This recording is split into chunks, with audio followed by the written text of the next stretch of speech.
There are times in one's life where you never forget.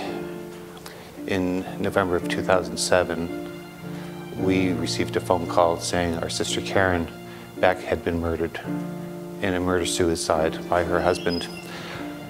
And that changed our life. At that moment, you feel a sense of loss, anger, frustration with the system. My sister Darlene and I decided that rather than focusing on the anger and the frustration around the system that helped create this circumstance, or have hate in our heart for our brother-in-law who actually murdered our sister, we could turn that around and make it something positive. As a result of that, we created NeverGiveUp.ca, which is our way of honoring our sister Karen. We just knew we had to do something. We couldn't remain part of the status quo. We had to do something in a very meaningful way. So that's how it began. It's since that point grown into something that's absolutely magical, to the point where we really feel that it has taken a life of its own.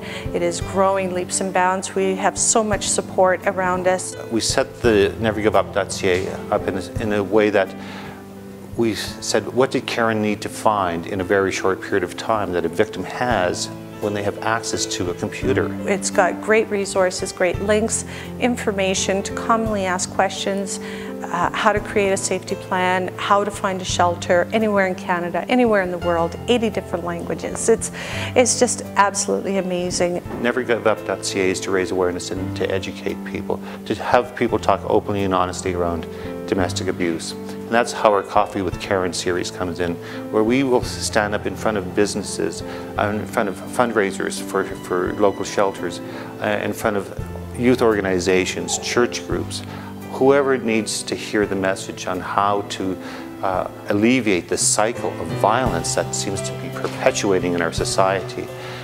And the more we talk, the more people think, the more they change how they act. And that's what our purpose is. The reason why we wanted to do such a huge donation for the YWCA Harbour House is we went, my brother Adam and I, we went online and we saw how much that this organization does. And they have 24 beds. They help so many people, and not only on site, but part of their outreach program as well. And we thought we could make a meaningful impact and make a difference to them.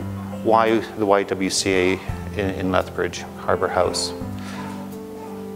We see the great work that shelters across the country do, and with limited resources, the governments can only do so much.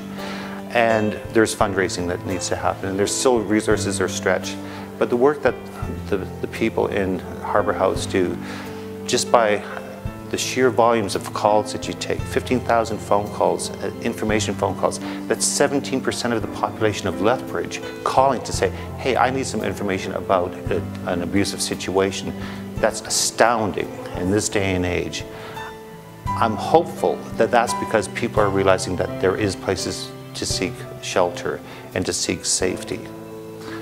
But the fact that you're here and you're doing the great work that you do, by bringing in a donation such as this to Lethbridge, you can now use those resources for better counseling or more counseling. Maybe making a better Christmas for a family, for the outreach.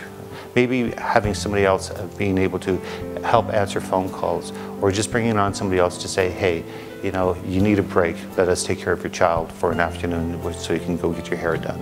When we hear that our website made a positive difference to somebody and that they were actually able to seek help or find a shelter because of the work we did, that is just so powerful for us. And the name Never Give Up is exactly it. We will never stop. And if we can help save one person as a result of what we do in honor of our sister Karen, I think we've done a good job.